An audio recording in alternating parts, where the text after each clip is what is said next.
नमस्कार दोस्तों, आज हम आपको 25 अप्रैल 2024 सुबह के मुख्य समाचार प्रस्तुत करेंगे। कृपया नीचे कमेंट करें और बताएं कि आप किस क्षेत्र से हिमाचल न्यूज सुन रहे हैं। हिमाचल के विकास, पर्यटन और सामाजिक क्षेत्र की ताज़ा जानकारी के लिए हमारे चैनल को सब्सक्राइब करें और अपडेट के लिए हमें फॉलो करें। समाचार नंबर 1। काम नहीं, सिर्फ मोदी के नाम पर मांगे जा रहे वोट। कांग्रेस सरकार हमेशा ही गरीबों के हित में योजनाएं लाती रही है। सत्ता में आने के बाद कांग्रेस सरकार ने अपने सभी वादों को निभाया है, चाहे वह ओपीएस हो या फिर महिलाओं को 1500 रुपए देने की बात। दूसरी तरफ भाजपा की सरकार सिर्फ मोदी के नाम पर वोट चाहती है। यह कहना है प्रदेश के उप मुख्यमंत्री मुकेश अग्निहोत्री का। उन्होंने कहा कि भाजपा की प्रदेश सरकार को गिराने की मंशा कभी पूरी नहीं होगी और कांग्रेस सरकार हर हाल में 5 साल का कार्यकाल पूरा करेगी। दरअसल डिप्टी सीएम सिरमौर के श्री रेणुकाजी के दौरे पर शिमला संसदीय क्षेत्र से कांग्रेस के उम्मीदवार विनोद सुल्तानपुरी के साथ पहुंचे थे। उप मुख्यमंत्री ने यहां पर जनसभा को संबोधित करते हुए कहा कि भाजपा ने प्रदेश में विधायकों की खरीद फरोख्त कर कांग्रेस सरार कर गिरानी चाहिए, परंतु ऐसा न हो सका। इस दौरान उन्होंने शिमला संसदीय क्षेत्र से चुने गए प्रत्याशी विनोद सुल्तानपुरी के पक्ष में वोट डालने और विनोद सुल्तानपुरी को यहां से जीतकर लोकसभा में भेजने के लिए लोगों से अपील की। उधर शिमला संसदीय क्षेत्र से प्रत्याशी विनोद सुल्तानपुरी ने श्री रेणुकाजी की जनता से उनका जमाई होने के नाते और पूर्व में रहे 6 बार के शिमला संसदीय क्षेत्र से प्रत्याशी केडी सुल्तानपुरी द्वारा किए गए उनके कार्यकाल में कार्यों को देखते हुए अपनी दावेदारी से लोगों को आश्वस्त किया। वहीं स्थानीय विधायक विनय कुमार ने कहा कि उप मुख्यमंत्री एक महान योद्धा हैं। उन्होंने विनोद सुल्तानपुरी को यहां की जनता की तरफ से आश्वस्त किया कि श्री रेणुकाजी की जनता उन्हें भारी संख्या में अपना वोट देकर विजयी बनाने की भरपूर कोशिश करेगी। इस अवसर पर जिला कांग्रेस अध्यक्ष आनंद परमार, यशपाल चौहान, तपेंद्र चौहान, मित्र सिंह तोमर, अशोक चौहान, ओम प्रकाश, ओपी ठाकुर, श्यामा ठाकुर, आशा शर्मा सहित सैकड़ों कार्यकर्ता मौजूद रहे। समाचार नंबर 2। क्या मेहनत की कमाई पर टैक्स लगेगा? खतरनाक है कांग्रेस के इरादे। नेता प्रतिपक्ष एवं पूर्व मुख्यमंत्री जयराम ठाकुर ने कहा कि कांग्रेस के इरादे देश के लिए खतरनाक है। कांग्रेस के नेताओं की अब देश की मां बहनों की निशानियों पर नजर है। कांग्रेस के पुराने सलाहकार सैम पित्रोदा ने कहा था कि हम जो मेहनत करके कमाते हैं उस पर ज्यादा से ज्यादा टैक्स लगना चाहिए। कांग्रेस कहती है कि वह माता पिता से मिलने वाली विरासत पर भी टैक्स लगाएगी।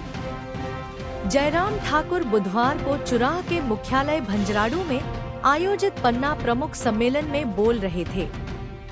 जयराम ठाकुर ने कहा कि भाजपा के लोकसभा और विधानसभा उपचुनाव के सभी प्रत्याशी एक बार अपने क्षेत्र में जनसंपर्क भी कराए, लेकिन अभी तक कांग्रेस अपने लोगों को टिकट ही नहीं दे पाई है। जिस भी नेता को कांग्रेस टिकट लेने के लिए कहती है, वे कोई न कोई बहाना बनाकर अपने हाथ पीछे खींच लेता है। आखिर कांग्रेस की यह हालत कैसे हुई? मुख्यमंत्री को इस बारे में सोचना चाहिए। जब वह इन स्थितियों के लिए ईमानदारी से चिंतन करेंगे, तो उन्हें प्रदेश के वर्तमान राजनीतिक उथल-पुथल के जवाब भी मिल जाएंगे और अपना दोष भी दिख जाएगा। उन्होंने कहा कि हिमाचल की सुक्खू सकार विकास की उल्टी दिशा में चल रही है।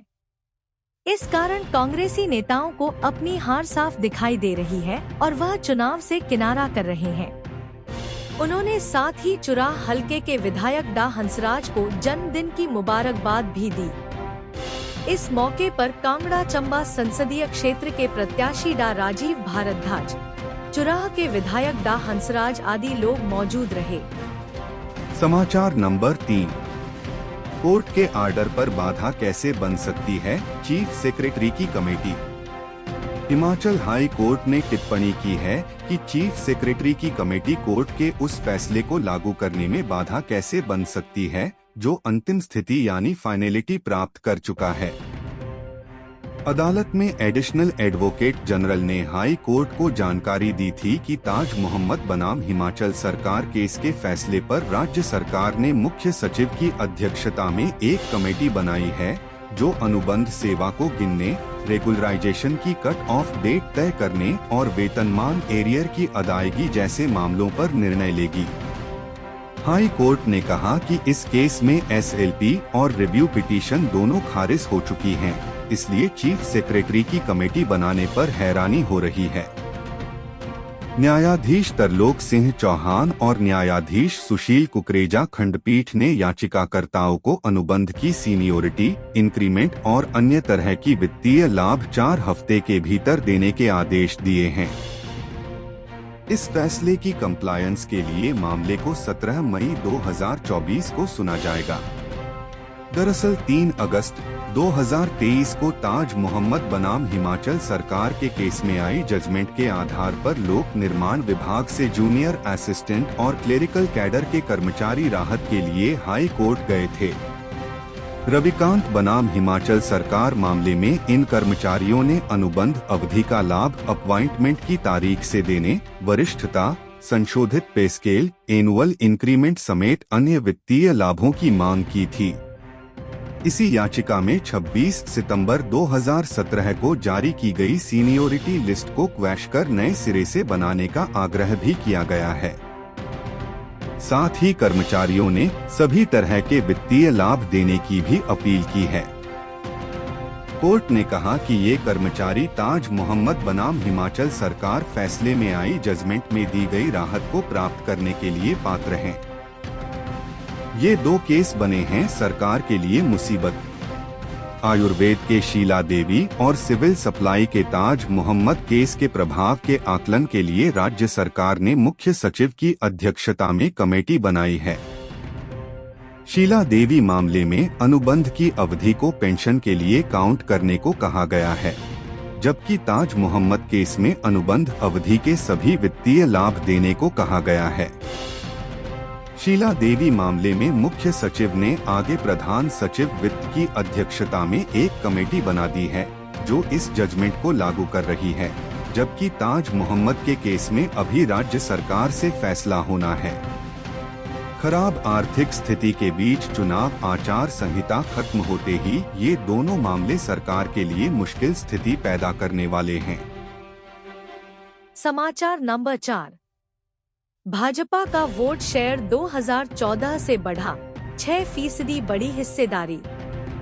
भले ही 2021 का मंडी संसदीय क्षेत्र का उपचुनाव कांग्रेस ने जीता है, लेकिन आम लोकसभा चुनाव में मंडी संसदीय सीट से 2014 में भाजपा का वोट शेयर मोदी मैजिक से एकदम 6% कांग्रेस से ज्यादा बढ़ गया।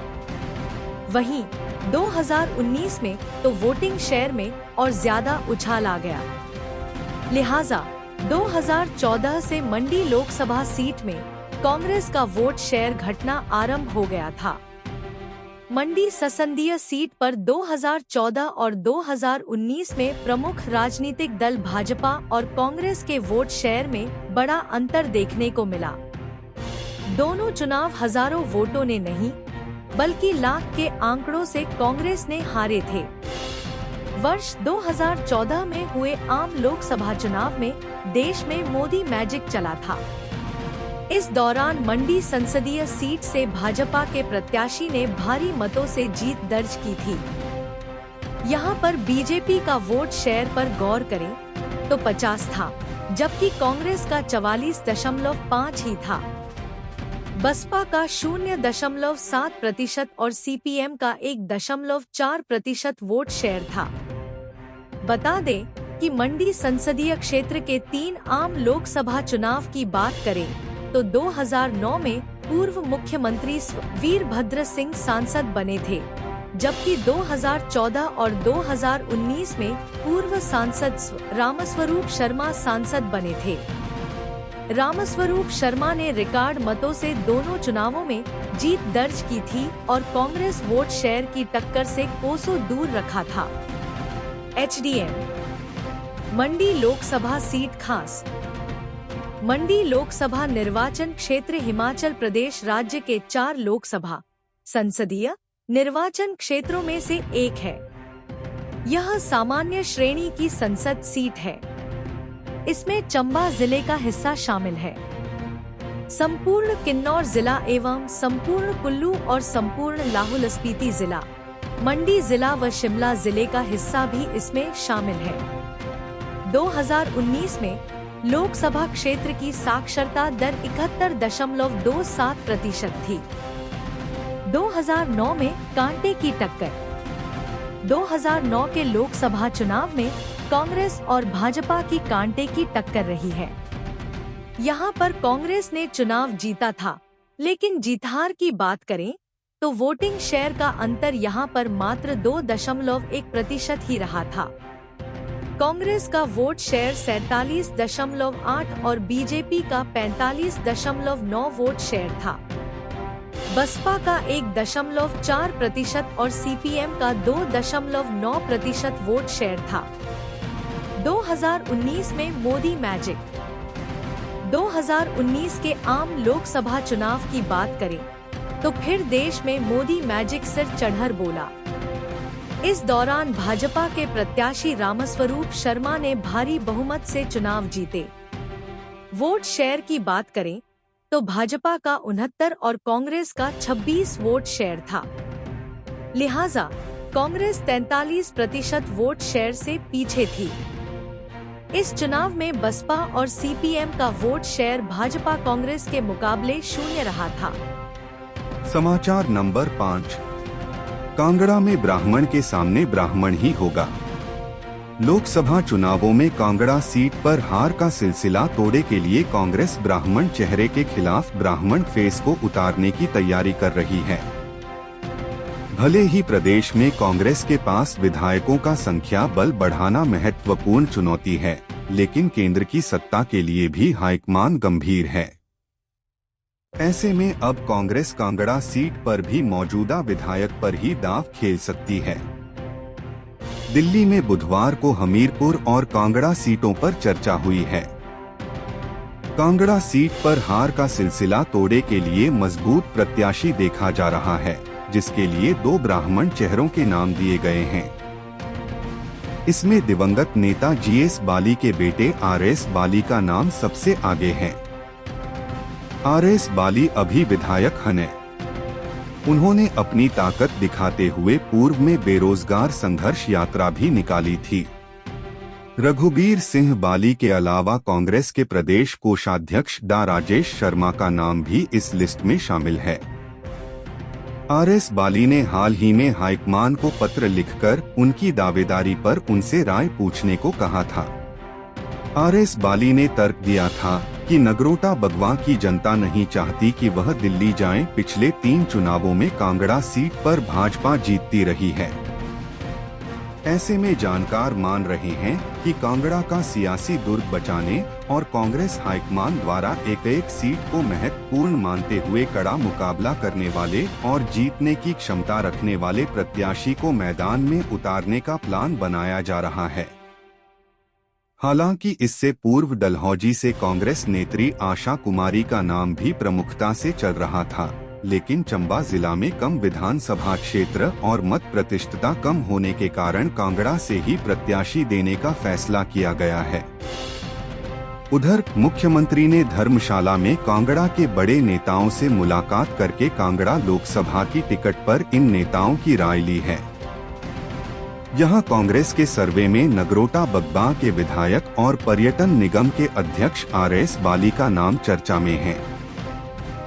ऐसे में कांग्रेस भाजपा को टक्कर देने के लिए ब्राह्मण चेहरे को उतारकर मुकाबले को रोचक बनाने की तैयारी में है।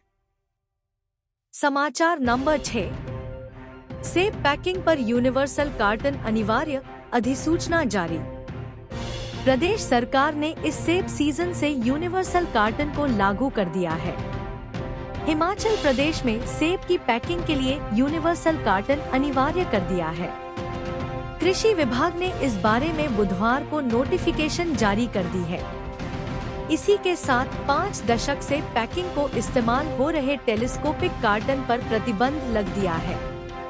अब इससे सेब सीजन से यूनिवर्सल कार्टन में ही सेब बिकेगा। एक कार्टन में करीब 20 किलो सेब ही होगा। प्रदेश सरकार ने वजन के साथ छोटे बड़े आकार के सेब को लेकर मानक तय किए हैं। अधिसूचना के मुताबिक बागबानों को अपने घरों में ही तैयार फसल का वजन कर पेटी पर न मिटने वाले मार्कर के साथ वजन लिखना होगा। हालांकि मंडियों में भी मशीन से वजन किया जाएगा। अब बागबान पहले की तरह अपनी मर्जी से 5 से ज्यादा ट्रे प्रति पेटी नहीं भर पाएंगे। पूर्व में कुछ बागबान आड़तियों व लदानियों के दबाव में प्रति पेटी 8 ट्रे तक सेब भर देते थे और प्रत्येक पेटी का वजन 30 से 40 किलो तक पहुंच जाता था, जबकि दाम उन्हें औसत 20 से 25 किलो की पेटी मान कर दिए जाते थे। स्टेक होल्डर से चर्चा के बाद सरकार ने सेब पैकिंग के पैरामीटर तय किए हैं। यूनिवर्सल कार्टन लागू होने के बाद अब एक्स्ट्रा लार्ज साइज के सेब के प्रति ट्रे 20 दाने भरे जाएंगे और 4 ट्रे में कुल 80 दाने होंगे। इसका वजन 20 किलो बनेगा। इसी तरह लार्ज साइज के सेब के प्रति ट्रे 20 दाने भरे जाएंगे, लेकिन इसमें 5 ट्रे प्रति पेटी होगी। इसका वजन भी 20 किलो ही होगा। मीडियम साइज सेब के प्रति ट्रे 25 दाने और 5 ट्रे में 125 दाने भरे जाएंगे। इसका वजन 20 किलो 125 ग्राम के आसपास होगा। स्मॉल साइज सेब के 30 दाने प्रति ट्रे और 5 ट्रे में 150 सेब के दाने भरे जाएंगे। इसका वजन 20.025 किलोग्राम के आसपास होगा। एक्स्ट्रा स्मॉल सेब के प्रति ट्रे 35 दाने और 5 ट्रे में 175 दाने सेब भरे जाएंगे। इसका वजन 20.075 किलोग्राम होगा। बागबानों को मिलेगा फायदा। बागबानी मंत्री जगत सिंह नेगी ने कहा कि यूनिवर्सल कार्टन को लेकर बुधवार को नोटिफिकेशन कर दी गई है। अब बागबान सरकार द्वारा तय स्टैंडर्ड के तहत ही सेब भर सकेंगे। यह निर्णय बागबानों से चर्चा के बाद लिया है। इसके लागू होने से प्रदेश के बागबानों को फायदा मिलेगा। समाचार नंबर 7। प्रदेश को अब तक नहीं मिली एनसीसी अकादमी। आर्मी की पनीरी माने जाने वाली एनसीसी को प्रदेश में अब तक एनसीसी अकादमी को शुरू करने की कवायद सिरे नहीं चढ़ पाई है। प्रदेश में 30,000 एनसीसी कैडेट्स को एनसीसी की गतिविधियों के लिए अभी तक प्रदेश भर में विभिन्न कॉलेजों, स्कूलों में अतिरिक्त समय में ही पूरा करने पर मजबूर होना पड़ता है। वहीं अन्य राज्यों में एनसीसी को लेकर सरकारों ने समुचित माहौल उपलब्ध करवाया है, जिससे एनसीसी की वहां संख्या भी बढ़ी है। वहीं हिमाचल प्रदेश में एनसीसी अकादमी को लेकर अभी तक योजना सिरे नहीं चढ़ी है।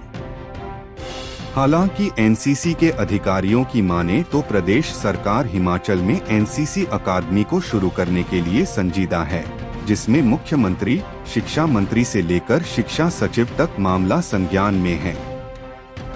वहीं यह भी संभव है कि चुनाव आचार संहिता के बाद प्रदेश में एनसीसी अकादमी को खोलने की प्रक्रिया को शुरू किया जाए, क्योंकि सभी प्रपोजल को पटल पर रखा जा चुका है। वहीं हिमाचल प्रदेश को यदि अपनी एनसीसी अकादमी मिलती है तो एनसीसी के कुशल कैडेट्स तैयार होंगे। साथ ही प्रदेश में एनसीसी की स्ट्रेंथ भी बढ़ेगी। एनसीसी के deputy commander Shimla colonel S Bains, NCC CO Rajeev Sharma Nahan ने बताया कि एनसीसी अकादमी में एक साथ 600 से अधिक कैडेट्स को रेजिडेंशियल क्षमता के साथ विभिन्न ट्रेनिंग दी जा सकेगी। वहीं अकादमी में ही ट्रेनिंग एरिया तैयार होगा, जिसमें firing range, drill ground, obstacle course इत्यादि विभिन्न फील्ड गतिविधियों को शुरू किया जाएगा। वहीं एनसीसी अकादमी में पैरा मिलिट्री, एसएसबी ट्रेनिंग भी दी जाएगी। वहीं स्टाफ क्वार्टर के साथ सभी सुविधाओं से लैस हिमाचल की एनसीसी अकादमी कार्य करेगी। गौर हो कि फिलवक्त प्रदेश भर के 30,000 से अधिक एनसीसी कैडेट्स को वर्तमान में प्रदेश के स्कूलों व कॉलेजों में छुट्टियां होने व स्कूल बंद होने के दिनों का इंतजार एनसीसी कैंप को आयोजित करने के लिए करना पड़ रहा है।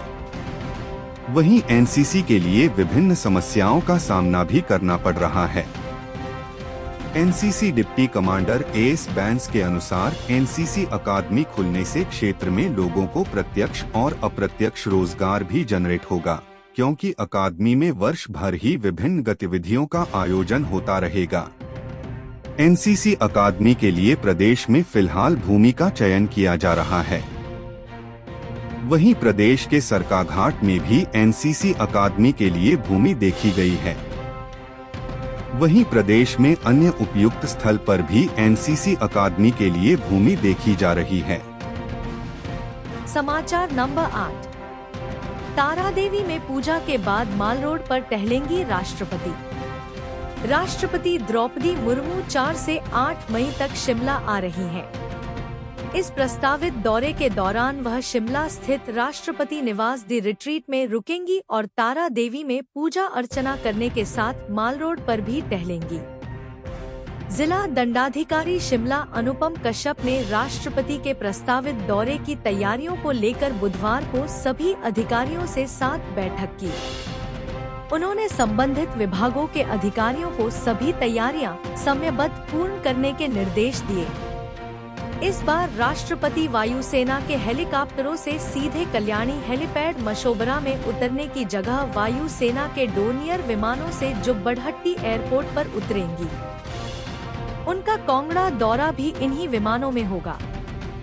जिला दंडाधिकारी ने लोक निर्माण विभाग को हवाई अड्डा से दी रिट्रीट तक तथा संकट मोचन मंदिर और तारा देवी मंदिर के लिए जाने वाले मार्गों को दुरुस्त करने के निर्देश दिए हैं। इसके अतिरिक्त उन्होंने इन मार्गों पर बिजली की तारों का बेहतर रखरखाव सुनिश्चित करने के भी निर्देश दिए। उन्होंने नगर निगम शिमला, साड़ा और वन विभाग को दी रिट्रीट और आसपास के क्षेत्र में व्यापक सफाई अभियान चलाने के निर्देश दिए।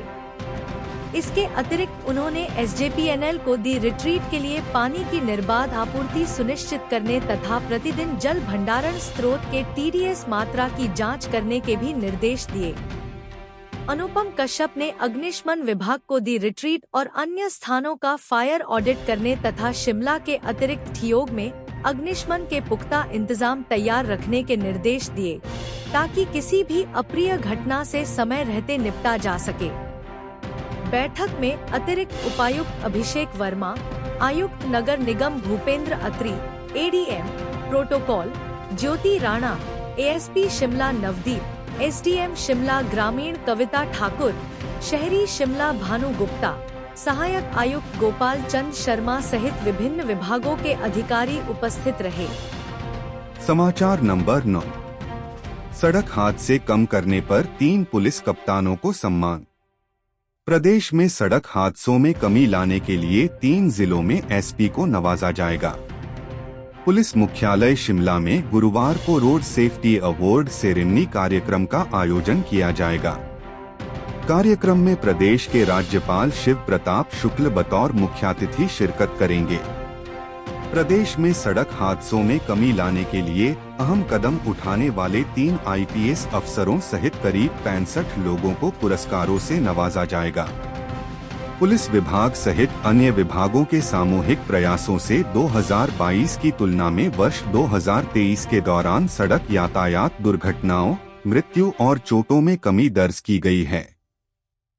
2023 में 2253 दुर्घटनाएं, 889 मौतें और 3304 चोटें दर्ज की गई, जबकि वर्ष 2022 में 2597 दुर्घटनाएं, 1032 मृत्यु और 4063 चोटें दर्ज हुई थी। वर्ष 2022 की तुलना में वर्ष 2023 में प्रदेश में दुर्घटनाओं में 13%, मृत्यु में 14% और चोटों में 18% की कमी आई है।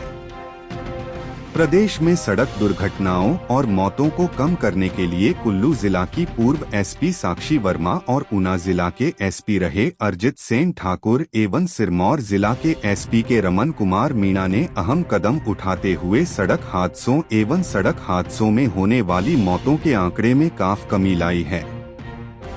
पुलिस मुख्यालय में आयोजित किए जाने वाले रोड सेफ्टी अवार्ड सेरेमनी कार्यक्रम में 3 आईपीएस अधिकारियों एसपी साक्षी वर्मा, एसपी अरिजीत सेन ठाकुर और एसपी रमन कुमार मिया सहित 5 गुड स्मार्टिन एवं 2 ट्रैफिक वॉलंटियर को भी सम्मानित किया जाएगा।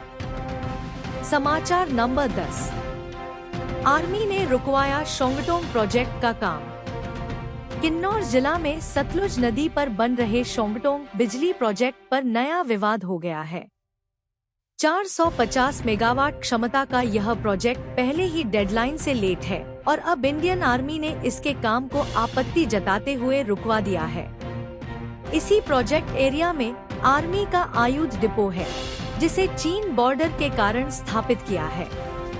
आर्मी ने आरोप लगाया है कि 18 मार्च को इस प्रोजेक्ट की टनल के लिए अनकंट्रोल्ड ब्लास्ट किया है। इस तरह के ब्लास्ट की भूगर्भीय हलचल आयुध डिपो के लिए खतरा हो सकती है। राज्य सरकार को भेजे गए पत्र में सेना ने इस बार ब्लास्टिंग को तुरंत बंद करने को कहा है। यह प्रोजेक्ट राज्य सरकार की एजेंसी पावर कारपोरेशन के पास है और पावर कारपोरेशन ने 18 मार्च को किसी भी तरह की ब्लास्टिंग से इनकार किया है।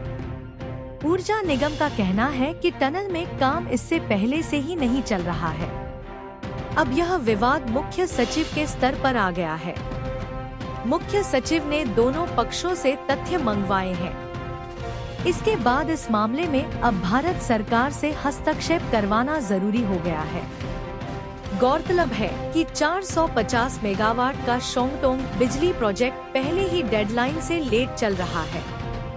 मुख्यमंत्री सुखविंदर सिंह सुक्खू ने 11 मार्च 2023 को एक बैठक कर इस प्रोजेक्ट के लिए जुलाई 2025 की डेडलाइन तय की है। पावर कारपोरेशन ने इस प्रोजेक्ट के लिए टेंडर 2012 में फाइनल किया था। यदि यह प्रोजेक्ट कमीशन हो जाए तो राज्य को हर साल करीब 1400 मिलियन यूनिट बिजली देगा। यह एक run of the river project है, जो करछम वांगटू प्रोजेक्ट से ऊपर सतलुज बेसिन में बन रहा है। इससे पहले भी आर्मी ने इस प्रोजेक्ट को लेकर आपत्तियां जताई थी। मुख्य सचिव प्रबोध सक्सेना का कहना है कि भारत सरकार की एजेंसी से ही इस प्रोजेक्ट को लेकर क्लियरेंस हुई है। इससे पहले संयुक्त बैठकों में प्रोजेक्ट को लेकर सहमति बन गई थी। यह मामला सुलझाने के लिए सभी विकल्पों को देख रहे हैं। समाचार नंबर 11। टॉफी में छात्र को खिलाया केमिकल, घायल पीजीआई रेफर। सोलन के नामी निजी स्कूल में एक छात्र द्वारा दूसरे छात्र को केमिकल खिलाने का मामला सामने आया है। छात्र की गंभीर हालत को देखते हुए उसे उपचार के लिए पीजीआई चंडीगढ़ रेफर किया गया है, जहां पर उसका उपचार चल रहा है। शिकायत मिलने के बाद पुलिस ने मामला दर्ज करके जांच शुरू कर दी है। प्रारंभिक जांच में पता चला है कि आरोपी छात्र स्कूल की प्रैक्टिकल लैब से यह केमिकल लाया था, जिसे उसने टॉफी में डालकर अपने साथी छात्र को दिया। छात्र की यह हरकत दूसरे छात्र को महंगी पड़ गई। ऐसे में उसकी जब तबीयत खराब हुई तो मामले का खुलासा हुआ। इसके बाद उसे उपचार के लिए सोलन अस्पताल ले जाया गया, जहां से उसे पीजीआई चंडीगढ़ रेफर कर दिया है। इस मामले को लेकर स्कूल प्रबंधन भी निशाने पर आ गया है। इस मामले पर स्कूल पीटीए प्रधान शोभित आनंद ने कहा कि उन्हें मामले की जानकारी नहीं है।